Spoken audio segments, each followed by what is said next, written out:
nikmat Allah sama sekali. Kedua, arah dengan isi hanya bersyukur terhadap nikmat, tetapi tidak bersyukur terhadap pemberi nikmat.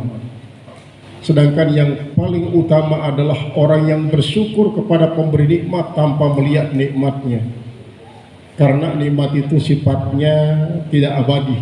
Sedangkan yang memberi nikmat yaitu Allah Subhanahu wa taala baqin la awwala wala akhira lahu. Tak punya awal, tak punya akhir. Maka kesiapan tiang pelunggu untuk menerima dan mensyukuri nikmat Allah adalah merupakan suatu kewajiban yang paling utama bagi tiang pelunggu sebagai umat Muhammad SAW. Dan lebih-lebih tiang pelunggu juga ada dua nikmat, nikmat ijab dan nikmat imdad. Di atas ijab, tiang pelunggu dijadikan sebagai manusia, kemudian diberikan kesempatan untuk menjalani kehidupan sebagai muslimin muslimat.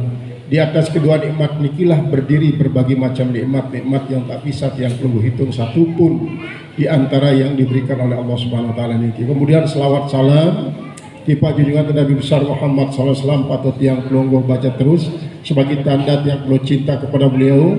Mudah-mudahan dengan berkat selawat salam niki segala permasalahan hidup tiang pelunggu terpenuhi, segala hajat bisa terpenuhi, kemudian segala permasalahan kita atasi. Yang paling penting adalah tiang pelunggu diakui sebagai umat beliau yang berhak mendapatkan syafaat dari kiamat kelak dengan berkat selawat dan salam niki. Man aradal gina fal yukris salatan. Saya milih sugih, silakan banyak-banyak baca selawat. Wa man arada sa'adatad darain fal yuksiris salatan. Siapa saja yang ingin bahagia dan dunia akhirat, silahkan dia memperbanyak selawat. Demikianlah merupakan suatu konsep hidup yang diterapkan oleh umat Muhammad SAW untuk menggapai bagian dunia dan akhirat. Karena Nabi, ketika Nabi Adam dinikahkan oleh Allah Subhanahu wa taala, yang menjadi mas kawin yang ditentukan oleh malaikat Jibril sebagai mithil buat Bunda Hawa ialah selawat dibaca oleh Nabi Adam 75 kali tanpa nafas. Tetapi Nabi Adam manusia biasa juga tak mampu untuk membaca selawat 75 kali, walaupun mengatakan sallallahu alaihi Muhammad sallallahu alaihi Muhammad sallallahu alaihi Muhammad, tidak mampu 75 kali, tapi cukup 25 kali maka nafas Nabi Adam meledak. Tapi sudah dikatakan sudah, kata malaikat Jibril, barulah dia boleh menyentuh. Ini hasil berarti kalau belum dikasih mas kawin nanti Siti Aisyah jangan disentuh. Karena itu warisan daripada Nabi Adam satu-satunya yang dibawa dari surga kepada kita. Jangan disentuh dulu. Kalau mau sentuh bayang-bayangnya saja ya. Ini sudah lama sudah menambahkan momen-momen seperti ini, tapi sekaranglah dijatuhkan oleh Allah Subhanahu wa taala titik kulminasinya untuk menjadi pasangan suami istri yang sah antara Ustaz Asyiruddin dengan Ustazah Siti Aisyah. Dan mudah-mudahan ini adalah merupakan awal kebahagiaan dunia dan akhirat. Kita tidak menginginkan hanya bahagia dunia saja, tapi kita menginginkan juga bahagia di akhirat sebagai kebahagiaan yang abadi. Kemudian apabila terdapat keliruan dan kehilapan selama keluarga menerima kehadiran pelunggu sami di tempat yang sangat sederhana niki, kuna sari pelunggu sami sampunan keberatan untuk memaafkan segala macam keliruan dan kehilapan niki. Lebih-lebih di waktu penyajian al-kelaran mangkin sang narasi dia cocok kanca selera tiang pelunggu, karena dia yakin selera jogot tengah niki berbeda kaca kebun indah. Namun lebih ke banyak warung nasi al-hidayah dengan menu kambing gulainya, triki ya kangkong-kangkong rebus lah dengan jepatnya jadi pecing. Kemudian Maradika masih atas nama keluarga besar daripada seluruh kedua calon mempelai menyampaikan terima kasih yang seterusnya kepada pelunggu sami atas segala partisipasinya dalam mempersiapkan melaksanakan sampai selesai acara pernikahan ini. Semoga apapun partisipasi pelunggu sami, baik tenaga, pikiran maupun harta, akan diberikan berkah oleh Allah Subhanahu wa taala, sehingga Allah akan memberikan kebahagiaan dunia dan akhirat kepada pelunggu sami yang telah berpartisipasi tersebut. Kemudian secara singkat yang matur karena niki ustaz dan ustazah jangkep niki harus dipertaruhkan hasil. Nama besar yang namanya ustaz dan ustazah itu harus dipertaruhkan. Untuk apa? Untuk menjadi fondasi yang kuat agar nanti keluarga sakinah, mawaddah warahmah bisa tercapai dengan segera. Karena apa?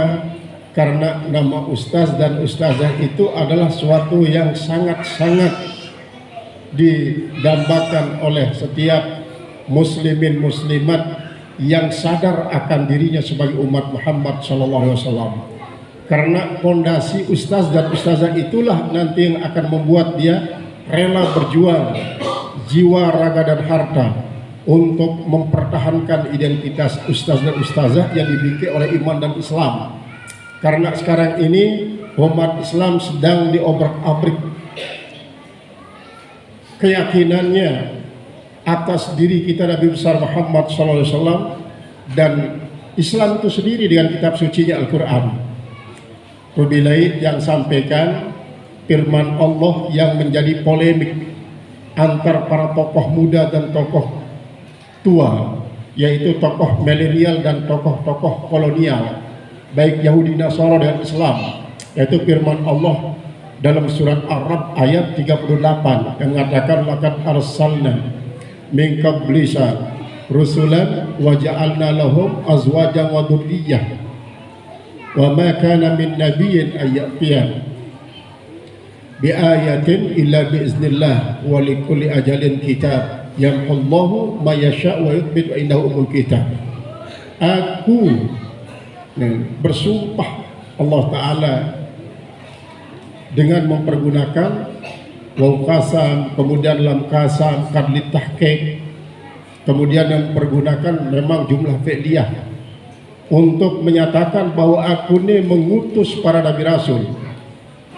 Terus antiku piang ngeda dengan zawajnahum azwajan, tapi piangku ya azwajan wa zurriyah, senina timpal keturunan. Kata azwajan wa zurriyah niki berpasangan kejarusulan para rasul niki duit memang 8.000, 4.000 dari kalangan Bani Israel, 4.000 dari kalangan Bani Ismail, kemudian yang muazzamun daripada mereka niki 25 yang tercantum dalam Al-Quran. Di antara 25 niki 5 ulul azmi. Kemudian salah satunya Nabi Isa masuk dalam kategori rusulan. Sehingga timbullah persepsi yang kontroversi antara tokoh-tokoh Yahudi. Pada dasarnya dia mengucilkan makna daripada pengakuan dan akidah kaum Nasrani. Yahudi mengatakan, siapa yang mengatakan Nabi Isa itu lahir karena bapak? Dia sesungguhnya lahir karena bapak dan ibu. Nama bapaknya adalah Yusuf An-Najari yang menikahi Maryam pada usia Maryam 12 tahun. Sementara Yusuf An-Najari berumur 90 tahun kata daripada Yahudi. Tetapi Nasrani mengatakan Maryam tak pernah disentuh oleh laki-laki sesuai dengan pengakuannya. Isa bukanlah anak manusia tetapi adalah Tuhan yang menjelma menjadi manusia untuk menebus dosa warisan yang ditinggalkan oleh Nabi Adam, kata Nasara. Yahudi mengatakan bahwa Nabi Isa itu juga nikah. Siapa nama istri Nabi Isa? Nama istrinya adalah Maryam An-Mujadilah. Pada saat itu Maryam Mujadilah berumur 13 tahun. Nabi Isa pas berumur 33 tahun di saat akan diangkat ke langit. Lalu Nasara bilang apa?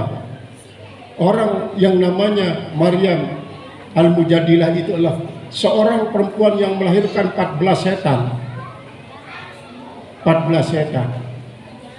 Nah, ini diangkat oleh karena para orang Nasrani mengatakan dan orang Yahudi mengatakan bahwa Nabi Muhammad itulah seorang yang hiperseks karena dia suka menikahi perempuan masih kecil sampai perempuan yang sangat tua dinikahi. Yang penting syahwat paratnya terlampiaskan, kata Yahudi dan Nasara. Maka kaum muslimin mengatakan, lihat itu Nabi Ishak yang merupakan bapak daripada Israel. Israel itu dia Yakub. Dia menikahi seorang anak perempuan yang bernama Ribka. Yang sekarang ini terkenal di YouTube, ada seorang perempuan namanya Rebecca. Siapa nama orang tuanya Rebecca sih? Lihat YouTube sih. Jadi Ribka yang berumur 3 tahun di saat Nabi Ishak berumur sangat sepuh. Nah inilah kata mereka, polemik ini adalah menjadi bahan pikiran kepada kita untuk menetralisir. Supaya apa? Supaya pemuda-pemuda milenial Islam tidak termakan oleh pengaruh semacam itu. Karena pemuda Islam sekarang ini 95% yang istiqomah memegang HP, sedangkan 5% yang memegang Al-Quran. Kita khawatir yang 95% itu akan goyah pikirannya, etikatnya, akidahnya dengan polemik antara para tokoh milenial dan tokoh kolonial dalam agama Yahudi, Nasara, dan Islam yang dikatakan Trident, artinya 3 agama yang membuat dunia ini menjadi guncang. Maka oleh sebab itulah kita sebagai generasi muslim, terutama sekali para ustaznya yang masih muda-mudi, supaya betul-betul menengok dengan cara tajam ajaran kitab suci kita, ajaran Al-Quran, supaya menjadi pegangan utuh. Lalu kita melihat juga sejarah, terutama sekali sejarah yang berkaitan dengan Nabi kita, Nabi Isa, Nabi-Nabi Rasul terdahulu, supaya nanti ketika mereka itu bikin satu statement, kita tidak langsung goyah. Nah inilah sebabnya, maka mudah-mudahan kita berharap banyak dari para ustazah yang masih muda-mudi. Di samping dia memperkuat diri dengan basic keagamaannya yang kuat. Sekarang ini kalau tidak kuat agama kita, sudah kecolongan besar kita. Di saat apa? Orang lain hanya terpukau oleh keduniaan saja, tapi tak pernah menengok agama yang menjadi fondasi kuat untuk mencari dunia dan akhirat yang bahagia. Maka kita khawatirkan semakin berkurang terus persentase umat Islam Indonesia yang dulu 90%, sekarang ini sudah 84% persentasinya, dengan banyaknya berdatangan orang-orang kafir ke Indonesia. Kemudian dengan banyaknya hengkang juga pemuda-pemudi Islam keluar negeri tanpa memakai identitas Indonesia yang muslim.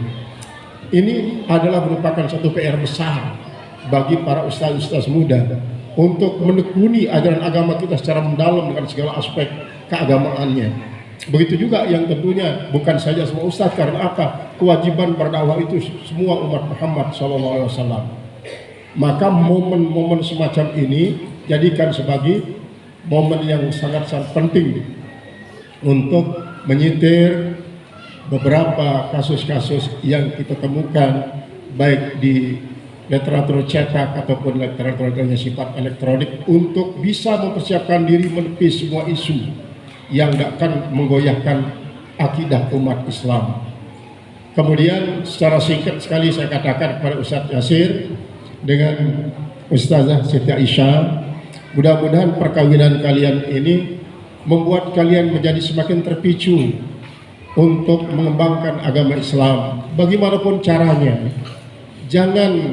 jangan khawatir tentang dunia untuk menjadi penunjang dalam berdakwah ini, karena Allah menjamin bahwa salah satu daripada pintu rezeki yang sudah kalian masuki adalah kalian sudah dibekali ilmu.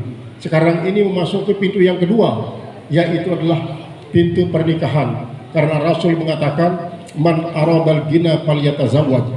Siapa saja yang ingin kaya silahkan nikah. Kita tidak mungkin menjadi orang kaya sebelum nikah. Kalaupun ada, itu termasuk monggenemong, artinya luar biasa. Nah, kalau sudah dua pintu nikah, pintu rezeki ini kalian sudah buka, maka nanti cari lagi pintu-pintu rezeki yang lain. Allah akan siap membukakan kalian pintu. Yang penting kalian mengetuk dia lewat doa, lewat istighfar, lewat selawat, lewat bacaan Al-Quran dan silaturahmi. Itu sebanyak sekali sesungguhnya. pintu rezeki yang harus kita masuki untuk mendapatkan bekal kita berdakwah. Kemudian kalian seperti tadi itu saya katakan, pertaruhkan nama ustaz dan ustazah untuk apa? Membangun rumah tangga sakinah mawaddah warahmah. Bagaimanapun caranya, ketika nanti kalian menghadapi rintangan dalam bangunan rumah tangga, tidak usah mengeluh kepada sama manusia, mengeluh kepada Allah. Kalau kalian mengeluh kepada manusia, berarti kalian melaporkan Allah kepada manusia. Apa sebisanya manusia itu untuk menyelesaikan masalah yang disajikan oleh Allah kepada kita? Tidak ada kemampuannya. Justru permasalahan yang kita hadapi, sampaikan kepada Allah. Insya Allah akan selesai permasalahannya. Kalian tidak akan menyelesaikan permasalahan dengan sebuah perceraian. Tabu bagi kalian untuk menjatuhkan kata-kata talak itu. Ingat predikat kalian sebagai ustaz dan ustazah. Al-Karamun, para tuan guru, para ustaz, bapak-bapak, saudara-saudara segenap saksi nikah yang terhormat, ini yang bisa saya sampaikan dalam kesempatan ini. Atas segala perhatian yang kami sampaikan, banyak terima kasih. Atas segala kurang dan khilafan, mohon maaf sebesar-besarnya. Aku qauli hadza wa astaghfirullahal azim li wa lakum wa lisa'iril muslimin muslimat wal mu'minin innahu wal ghafurur rahim. Astaghfirullahal azim, astaghfirullahal azim, astaghfirullahal azim. Alladzi la ilaha illa hayyul qayyum wa atubu ilaihi. Uzawwijukuma ala ma amarallahu bi imsakin bi ma'rufin aw tasrin bi ihsan. Assalamualaikum warahmatullahi wabarakatuh.